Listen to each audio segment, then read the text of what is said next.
What's going on, guys? It's Jimmy here with your $1,400 third stimulus check update. In the last two videos, I asked you guys to pick what the sign will be, and that was one of the most popular answers with the most likes. Show me the money. Let me know if you know what movie that's from. If you don't, you might not be a movie buff if you don't know what quote that is from. Let me know down below in the comments if you do know. We'll probably be doing this again in a few days because, man, it was a hit. At last look, there was like over 4,000 or 5,000 comments on people picking the sign. So we will definitely be doing that again in a few days. Think about what you think the next sign should be. If you have any ideas, think about it now. All right, let's jump into the breaking news about the $1,400 third stimulus check. We're going to hear from a very important Democrat, Senator Democrat, I should say, that might have some different ideas on the third stimulus check. Then we're going to hear from President Joe Biden. We're going to hear from Senator Budget Chairman Bernie Sanders, and some very important information from Nancy Pelosi, actually directly on the third stimulus check package, details that are passing and being approved right now on the subcommittee level. This is a good one. Make sure to watch all the way to the end so you don't miss out on the details. Subscribe down below if you haven't yet so you don't miss out on third stimulus check updates, and smash the like button for us. Really helps out our channel. All right, here we go. Kyrsten Sinema, Democrat senator from Arizona, might be a thorn in the side of Democrats trying to pass the third stimulus check package bill, joining the ranks of Senator Joe Manchin, that might potentially end up being, as we said, a thorn in the side of the Democratic senators trying to pass the third stimulus check bill. Because remember, they will need every single Democrat in the Senate, all 50 of them, to be able to pass the bill with the reconciliation card. If they don't get all 50 Democrats, well, then they're going to have to amend the bill. And really, the biggest kind of detail of the bill, it's really down to the details right now, and we'll get to that here in a second, as honestly, we could have this bill passed within days, single-digit days, is that $15 an hour minimum wage bill, that pesky $15 an hour minimum wage bill that some people are so much for and some people are so much against, could be the one thing that gets thrown out of the bill potentially.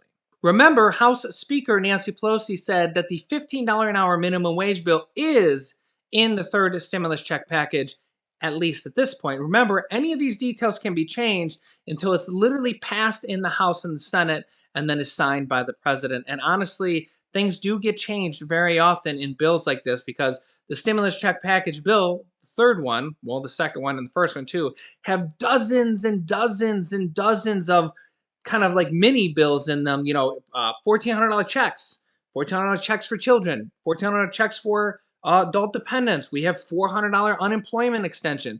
We have $25 billion for rental assistance. We have $5 billion for utility assistance.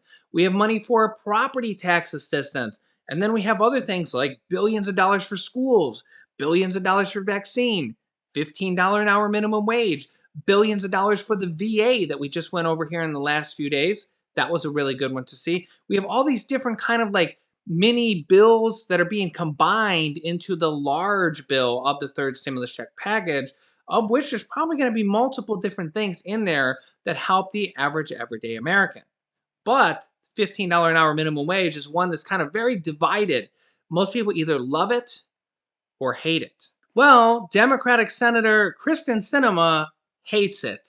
She's joining the ranks of Senator Joe Manchin, that now makes two Democratic senators that are pretty far against the $15 minimum wage, which is included in the third stimulus check package. Politico reports Kyrsten Sinema doesn't often make big policy pronouncements, but when she does, Democrats better head listen, because she's from a very important state. Kyrsten Sinema has become the first Democrat to win a Senate race in the once deep red Arizona in 30 years. And it's crystal clear that she is against the $15 an hour minimum wage. Kyrsten Sinema says, quote, "What's important is whether or not it's directly related to short-term COVID relief.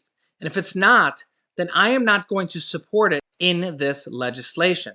The minimum wage provision is not appropriate for the reconciliation process. It is not a budget item, and it shouldn't be in there. In fact, Kristen Sinema is a very interesting person. It's just one of the things that makes the 44-year-old Democrat, which is not much older than me, one of the most quirky and interesting members of the Senate. She often wears a bright colored wig to vote, drawing wide eyes from her colleagues. She waits for a single elevator most of the time, once peeking into a jam packed vessel and declaring it a, quote, COVID elevator. I don't blame her on that one. The walls of her office are loud purple and accented by leopard patterns. Republican Senator Mitt Romney says she's not somebody who cares about convention and the way things were. She recognizes the real tradition of a republic, which is that we are elected not to put our finger in the air to determine the direction of the wind. Despite being one of the youngest and, let's face it, hippest members of the Senate chamber, she holds the view that can be as old school as any of the Senate long timers, those guys that are turning 90 years old in the Senate. Yeah, Come on. Not only does she want to keep the filibuster, talk about that here in a second, but she actually wants to rebuild it. And the end around idea of overruling the parliamentarian to jam whatever Democrats want in a budget reconciliation bill is not going to happen on Sinema's watch either. So basically, if they don't get Senator Joe Manchin's vote, or Kristen Sinema's vote, then they'll have to revise the third stimulus check package or make an amendment to it. Now, just to be clear, both Joe Manchin and Kristen Sinema did vote on the initial reconciliation process that passed the Senate 51 to 50. Everything went according to plan, at least for the Democrats. 50 Democrats said yes, 50 Republicans said no, and Vice President Kamala Harris cast the 51st vote to pass the first reconciliation card. In fact, she actually passed two of them with the preliminary votes. These aren't the final votes. They have to go through the preliminary votes of the reconciliation process.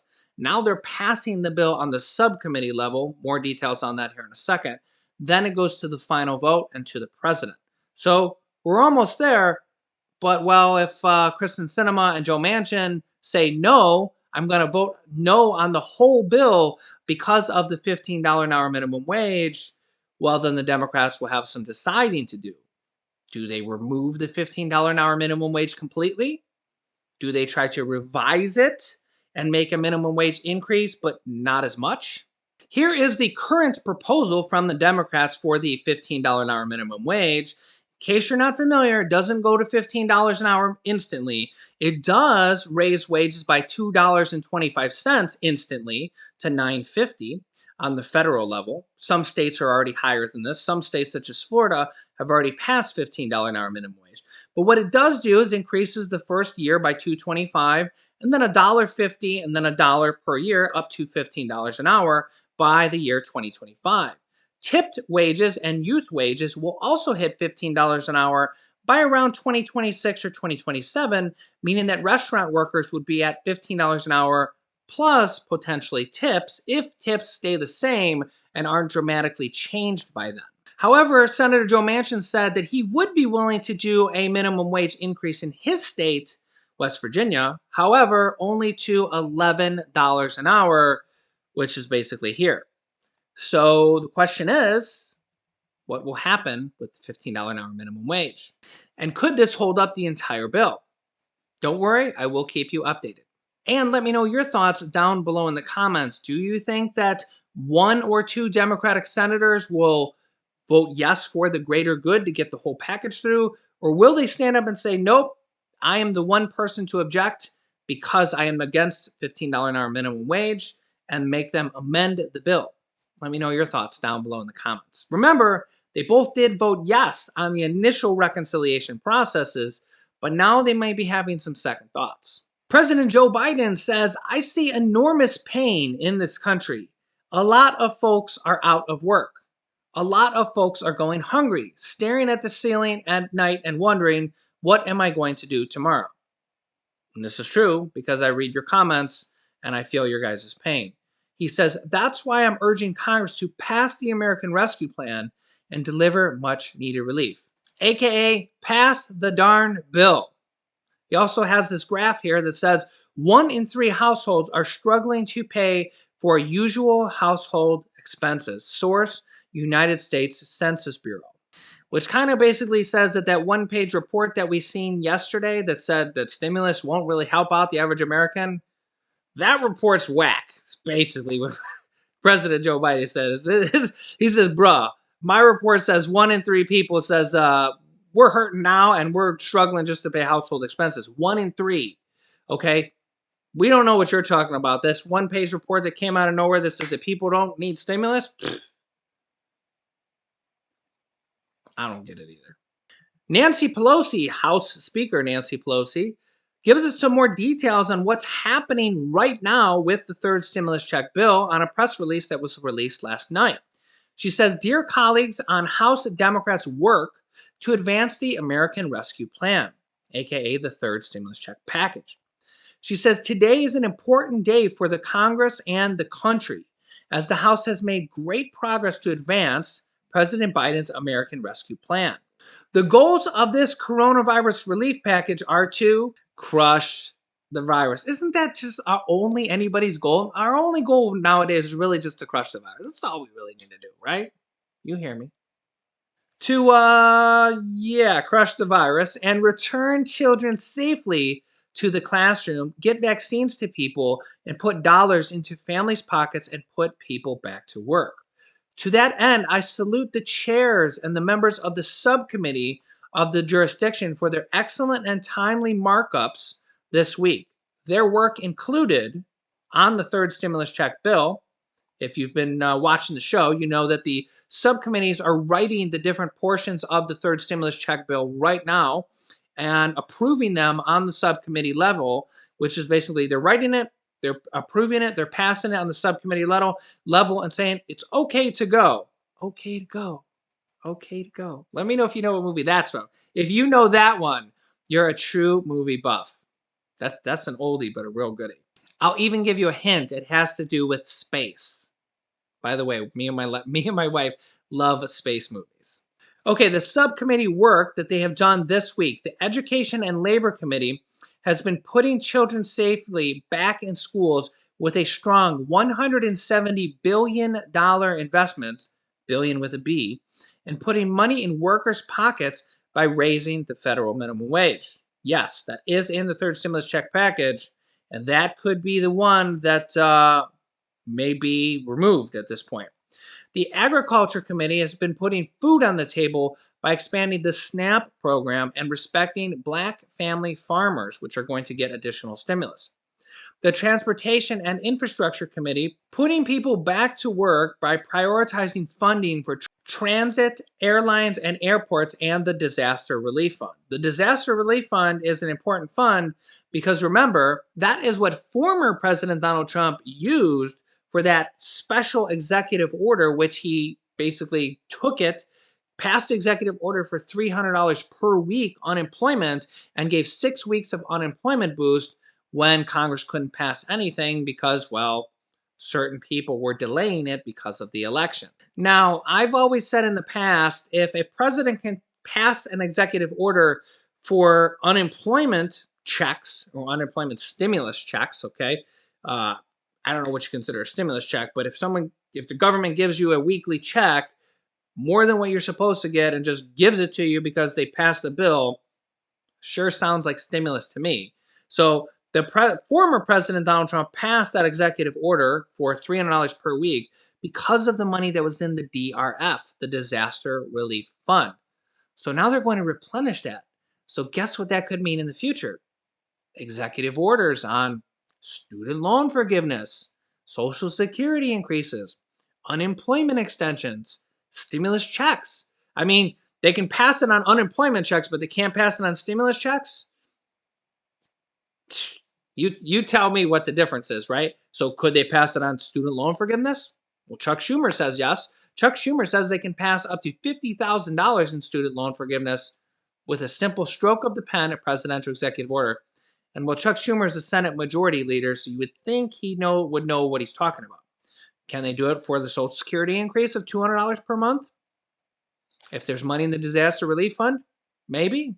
So, putting more money here in this disaster relief fund is good because it sets up the potential to use it through presidential executive orders. The Small Business Committee is putting small businesses back on track with robust funding for the EIDL and restaurant grants. Additional funding for shuttered live venues and expanding PPP eligibility for nonprofits.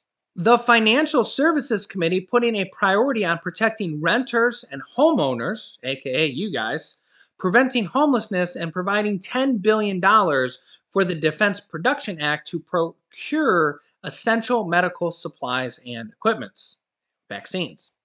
The Ways and Means Committee is putting money in people's pockets with direct stimulus payments, unemployment insurance payments, weekly unemployment bonus checks, child tax credit, $3,000 to $3,600 child tax credit, aka kind of stimulus payments. They're going to go out to families with children on $250 to $300 per month for at least 1 year, and the earned income tax credit, which is again another form of stimulus money that you claim on your tax return. Their markup also includes pension security and expanded the Affordable Care Act coverage. The Veterans Affairs Committee, the VA, is putting forth a $17 billion package in critical funding to help the VA meet the health and economic security of veterans, especially as it relates to the benefit claims and appeals backlog caused by COVID. The Energy and Commerce Committee is putting forth its priorities to produce and distribute the vaccine and to test, treat, and protect all Americans, including communities of color. The Committee on Oversight and Reform is putting forth funding for our heroes, healthcare workers, first responders, sanitation, transportation, and food workers, and teachers, which could mean hazard pay, in states, localities, tribes, and territories, aka state and local funding. Other important committees, Natural Resources, Foreign Affairs, Space, Science, and Technology, will instruct the Budget Committee in time for us to proceed. So there you have it. We have the majority of the subcommittees have already written their part of the bill, approved their part of the bill, and passed their part of the bill on the subcommittee level. So we're inching closer every single day. Nancy Pelosi says that this will be voted on and passed before the end of February, as long as we don't have some pesky senators get in the way. If you're new to the channel, make sure to subscribe down below so you don't miss out on new videos regarding the third stimulus check and all the other buckets of money such as Social Security increases, student loan forgiveness, mortgage and rental assistance, and the other things in these stimulus packages and standalone bills that will be coming out after. Share this video with your family and friends so they know what is going on with the third stimulus check package and these other programs also. You can click this top video here to watch my newest stimulus check video next. And this video teaches you how to start your own business selling products on Amazon FBA, where I have dozens of students that have replaced their 9-to-5 income selling products on Amazon, and I teach them how to do that. Click on one of those videos next. Thanks, guys, and I will see you in the next video.